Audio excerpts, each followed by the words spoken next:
السلام علیکم، مجھ سے گفتہ میں شاہدہ لاہور سے بات کر رہی ہوں۔ مجھے آپ سے پوچھنا تھا کہ حدیث کا کیا مطلب ہے اور یہ کہاں سے وجود میں آئی اور کس طرح نازل ہوئی، جس طرح کہ میرے ذہن میں یہ سوال بار بار ابھرتا ہے کہ جس طرح حضرت جبرائیل حضور پاک پہ وہی لے کے آتے تھے تو وہ قرآن کی شکل بن گیا، اور وہ جو حضور پاک کام کرتے تھے اور جن پہ مسلمان عمل کرتے ہیں تو وہ سنت کہلاتی ہے۔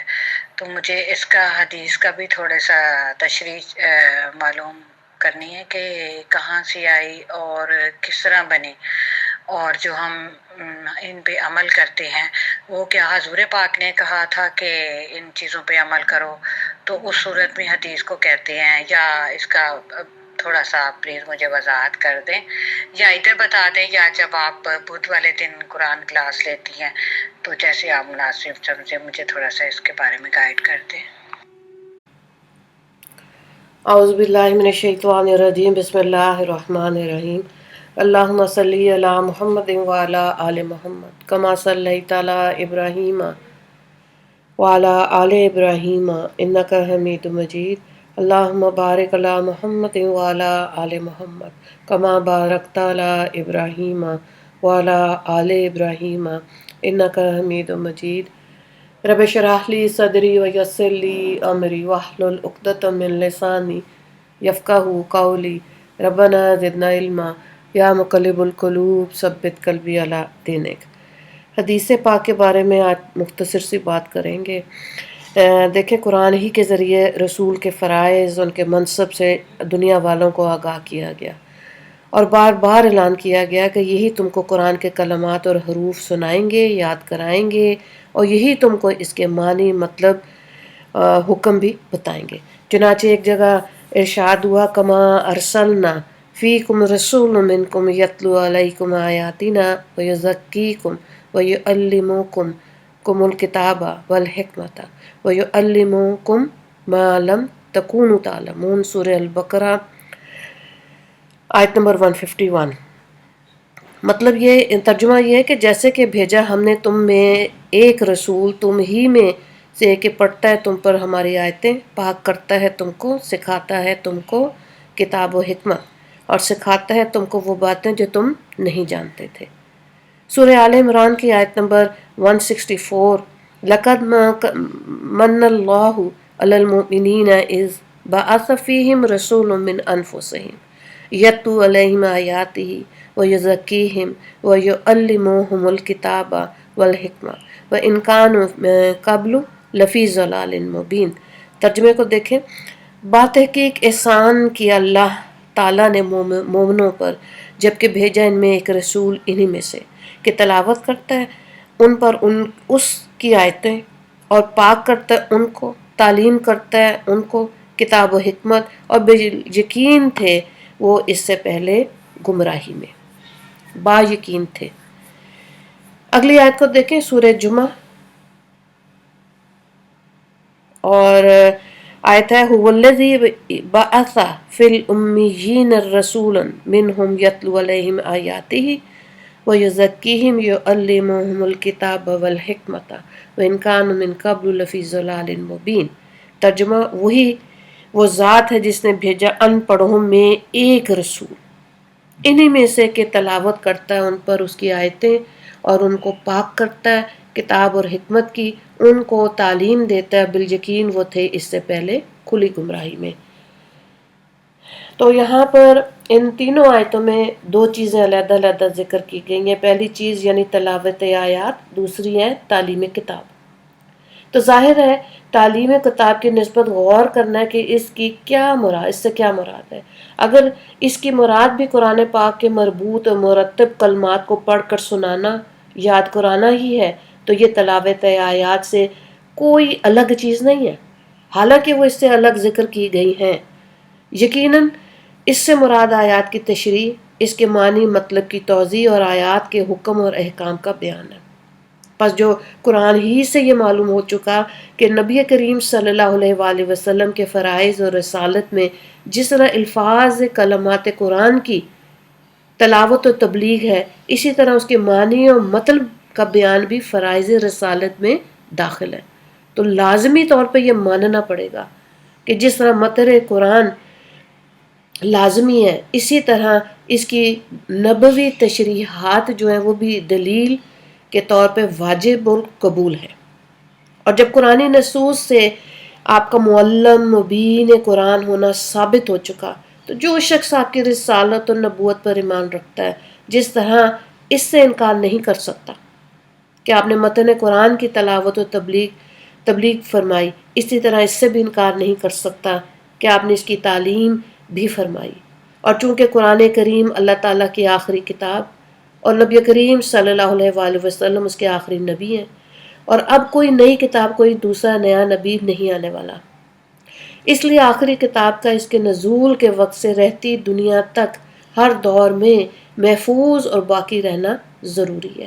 اور جب اس کی بقا ضروری ہے تو اس کو سمجھنے، اس پر عمل کرنے کے لیے نبی کریم صلی اللہ علیہ وآلہ وسلم کی قولی عملی تشریحات کا بھی ہر دور میں منقول اور موجود رہنا ضروری ہے۔ نبی کریم صلی اللہ علیہ وآلہ وسلم نے قرآن کی تعلیم دو طرح دی۔ آپ نے اپنے فعل اور عمل سے بھی اس پر عمل کرنے کی صورت سکھائی، اس کا مفہوم سمجھایا، اس کی قولی تشریحات بھی فرمائی۔ عملی تشریح کی صورت یہ تھی کہ قرآن میں ایک حکم نازل ہوا، آپ نے اس حکم پر عمل کر کے لوگوں کو دکھایا، جس کی وجہ سے الفاظ قرآن کا مفہوم بھی متعین ہے۔ بار بار قرآن میں ذکر آ رہا ہے نماز کو قائم کرو۔ قرآن پاک میں اقیم الصلاۃ کا حکم دے کر ہر شخص کے دل میں یہ سوال پیدا ہونا ضروری ہے کہ اس حکم پر عمل کس طرح کیا جائے، اور اقام صلاۃ کیا طریقہ ہے۔ نبی کریم صلی اللہ علیہ وآلہ وسلم کا ارشاد ہے، صلو کما رأیتمونی اصلی، تم جس طرح مجھے نماز پڑھتے ہوئے دیکھتے ہو اسی طرح نماز پڑھو۔ تو اب آپ دیکھیں کہ نماز کو قائم کرنے کا ذکر بار بار آ رہا ہے قرآن میں، ہے نا؟ اور طریقہ کہاں سے آئے گا؟ جو ہمیں سمجھ آتا ہے جو نبی کریم صلی اللہ علیہ وآلہ وسلم کا طریقہ ہے، جو طریقہ جس طرح انہوں نے عمل کیا وہ سنت کہلاتا ہے۔ سنتوں کو ڈھونڈ ڈھونڈ کر اس پر عمل کرنا ہے۔ جو آپ صلی اللہ علیہ وآلہ وسلم کی تعلیمات تھی، صحابہ کرام نے سنا اور ہم تک بات پہنچی، وہ حدیث ہے۔ تو حدیث کی کتابیں موجود ہیں۔ قرآن کے بعد سب سے زیادہ پڑھی جانے والی کتاب پوری دنیا میں صحیح بخاری ہے۔ امام بخاری نے بہت مشکل کٹھن سفر کر کے احادیث کو جمع کر کے اس کتاب کو مرتب کیا۔ امام مسلم، امام ترمذی، سنن نبی داؤد، ابن ماجہ، یہ ساری کتابیں حدیث کی ہیں۔ اتنی محنت کی گئی ہے، علم والوں نے ان کتابوں کو مرتب کر کے عوام کی اصلاح کے لیے بہت انتھک محنت کی ہے، اور یہ لازوال محنت ہے جو ہم تک پہنچی۔ تو حدیث کا انکار بالکل نہیں ہو سکتا۔ نبی کریم صلی اللہ علیہ وآلہ وسلم کا ایک ارشاد ہے، لا یؤمن احدکم حتی یکون ہواہ تبعا لما جئت بہ، تم میں سے کوئی اس وقت تک صاحب ایمان نہ ہوگا جب تک کہ اس کی خواہش اور رجحان اس تعلیم اور ہدایت کا تابع نہ ہو جس کو میں لایا ہوں۔ اس کی نسبت بہت آسانی سے سمجھ میں آتا ہے کہ یہ ارشاد قرآن کی حسب ذیل آیتوں سے مستفاد ہے۔ فلا وربک لا یؤمنون حتی یحکموک فیما شجر بینہم ثم لا یجدوا فی انفسہم حرجا مما قضیت ویسلموا تسلیما۔ سو قسم ہے تیرے رب کی، وہ مومن نہیں ہوں گے یہاں تک کہ تجھ کو ہی منصف جانے اس جھگڑے میں جو ان میں اٹھے، پھر نہ پائے اپنے جی میں تنگی تیرے فیصلے سے، اور قبول کریں خوشی سے۔ سورہ نساء آیت نمبر 65۔ وَمَا كَانَ لِمُؤْمِنٍ وَلَا مُؤْمِنَةٍ إِذَا قَضَى اللَّهُ وَرَسُولُهُ أَمْرًا أَن يَكُونَ لَهُمُ الْخِيَرَةُ مِنْ أَمْرِهِ۔ سورہ احزاب آیت نمبر 36۔ اور کام نہیں کسی ایمان والے مرد کا، نہ ایمان والی عورت کا، جبکہ فیصلہ کر دیں اللہ اور اس کا رسول کسی معاملے کا، یہ کہ ان کو اختیار ہے اپنے اس معاملے میں، یعنی اللہ اور رسول کے حکم کے بعد ایمان والوں کا کام صرف تسلیم اور اطاعت ہے، اس کے سوا کچھ بھی نہیں۔ نبی کریم صلی اللہ علیہ وآلہ وسلم کا ارشاد ہے ملک زادن و راحلتن تبلغه الی البیت اللہ ولم یحج فلا علیہ ان یموت یہودیا او نصرانیا۔ ترمذی نے اور دارمی نے اس کو روایت کیا۔ مطلب کیا ہے؟ جو شخص زیادہ راہ اور اچھی سواری پائے، جو اس کو بیت اللہ تک پہنچا دے، پھر بغیر حج کیے مر جائے تو اس پہ کچھ مشکل نہیں کہ وہ یہودی ہو کر مرے یا نصرانی۔ ٹھیک ہے، تو جب اللہ نے اچھا زیادہ راہ بھی دے دیا، ایک اچھا انتظام بھی ہے، ٹریول بھی کر سکتے ہیں، تو حج کرنا کیا ہے؟ ضروری ہے، بار بار قرآن میں ہے۔ اور حج کے طریقے جو ہیں وہ آپ صلی اللہ علیہ وآلہ وسلم کے طریقوں سے پتہ چل جاتا ہے کہ انہوں نے جیسے حج کیا وہ ہمارے لیے طریقہ کار تھا۔ اسی لیے حج کے رکن میں کچھ واجب ہیں، کچھ مستحب ہیں، اور کچھ ایسے بھی ہیں جہاں پہ دم دینا پڑتا ہے، غلطی ہو جاتی ہے انسان سے۔ تو حدیث کا انکار نہیں کیا جا سکتا۔ دین مکمل ہی تب ہوتا ہے جب قرآن کے ساتھ حدیث کی تعلیمات کو لیا جائے اور کام تبھی دین مکمل ہوتا ہے۔ سورہ آل عمران کی آیت نمبر 31 ہے، قُلْ إِن كُنتُمْ تحبون اللہ فاتبعونی یحببکم اللہ۔ کہیے کہ اگر تم اللہ سے محبت کرتے ہو تو میرے پیچھے چلو، اللہ تم سے محبت کرے گا۔ یہاں اللہ کی محبت کا معیار مطلق نبی کا اتباع قرار دیا گیا۔ اگر رسول کی ذات اسوہ عمل نہیں ہے اور قرآن کے ماننے والے اس کی پیروی کے مامور نہیں ہیں، تو بتلایا جائے کہ اللہ نے اپنے نبی سے اپنی پیروی کرانے کو کیوں کہا؟ یہ کہنا تو عقل و فہم کی رسوائی کے سوا کچھ نہیں کہ میری پیروی کرو کا مطلب صرف اتنا ہے کہ میں جو قرآن سناتا ہوں بس اس کو سن لو، اس لیے کہ اتباع یا پیروی یا پیچھے چلنے کا یہ مطلب دنیا کی کسی زبان میں نہیں ہوتا۔ ان الفاظ کے معنی تو کسی کے طرز عمل کی تقلید اور کسی کے طور طریقہ کار پر کاربند ہونے ہی کے آتے۔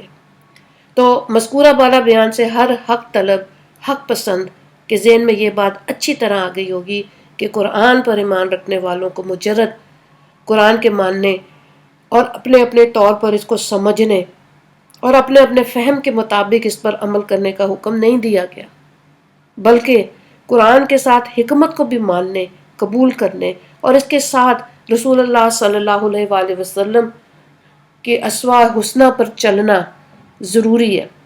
نیز قرآن پاک اور رسول سے بے نیاز ہو کر نہیں بلکہ انہی کی تعلیمات، تبیین و تشریح کی روشنی میں سمجھنے کے وہ مکلف ہے۔ تو حضرت ابو ہریرہ رضی اللہ تعالیٰ عنہ جب ایمان لے کر آئے تو سب سے زیادہ حدیث 5510 انہی سے مروی ہیں، کیونکہ انہوں نے جب ایمان لانے کے بعد اپنی زندگی وقف کر دی تھی اور آپ صلی اللہ علیہ وآلہ وسلم کے ساتھ زیادہ وقت گزارا اور ان کی کہی ہوئی باتوں کو لکھا۔ آج ہمارے پاس حدیث کی کتابوں میں ان کی روایات سب سے زیادہ ہیں۔ حضرت عائشہ رضی اللہ تعالیٰ عنہ 2226 حدیث ان سے مروی ہیں۔ خواتین میں انہوں نے سب سے زیادہ حدیث پر کام کیا، حافظہ بھی تھیں، فقیہہ بھی تھیں، علم والی تھیں، اور اللہ نے ان سے یہ کام لینا تھا۔ تو دین ہم تک جو پہنچا بے حد آسان ہو کر پہنچا، احادیث کی روشنی میں، سنتوں کی روشنی میں، سیرت مصطفیٰ صلی اللہ علیہ وآلہ وسلم کی روشنی میں۔ ان چیزوں کو جب اچھی طرح سمجھنے کی کوشش کی جائے گی تو قرآن بھی جلدی سمجھ آ جاتا ہے۔ تو اس لیے اس کا انکار نہیں کیا جا سکتا کہ حدیث کا وجود کہاں سے آیا۔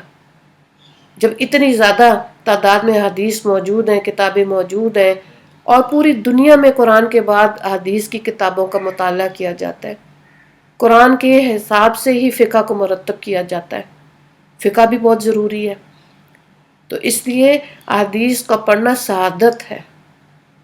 امام مالک جب بھی مدینہ میں کوئی ان کے گھر آتا تھا تو پوچھتے تھے کہ جی آپ کس لیے آئے؟ اگر تو فقہ کا کوئی فقہی مسئلہ پوچھنا ہوتا تھا تو ویسے ہی چلے جاتے تھے، لیکن اگر کوئی کہتا تھا میں نے حدیث سننی ہے اس بارے میں، تو امام مالک خوشبو لگاتے تھے، صاف لباس پہنتے تھے اور پھر آ کے ایک حدیث کو بیان کرتے تھے، اور حدیث کو بیان کرنے کے لیے ان کا مجمع، ان کو سننے کے لیے مدینہ میں بہت لوگ ہوتے تھے۔ تو ظاہر ہے ان کی کتاب موطا، انہوں نے اس پہ کام کیا اور ہم تک نبی کریم صلی اللہ علیہ وآلہ وسلم کی باتیں پہنچائیں۔ اس لیے جتنے علماء کرام نے اتنی محنت کی ہے، اس کو صرف اس ریومر میں اور اس افواہ میں دبا نہیں دینا چاہیے کہ حدیث کی ضرورت نہیں ہے، قرآن ہے بس۔ نہیں، مکمل پیکج جو ہے وہ قرآن اور حدیث ہے، پھر ہی دین کی صحیح سمجھ آتی ہے، بلکہ آسان ہو جاتا ہے دین، پھر دین کو سمجھنا آسان ہو جاتا ہے۔ اسی طرح بعض لوگ ہیں وہ کہتے ہیں بس حج عمرہ کر لیا، مدینہ جانے کی ضرورت نہیں ہے۔ کیوں نہیں ہے؟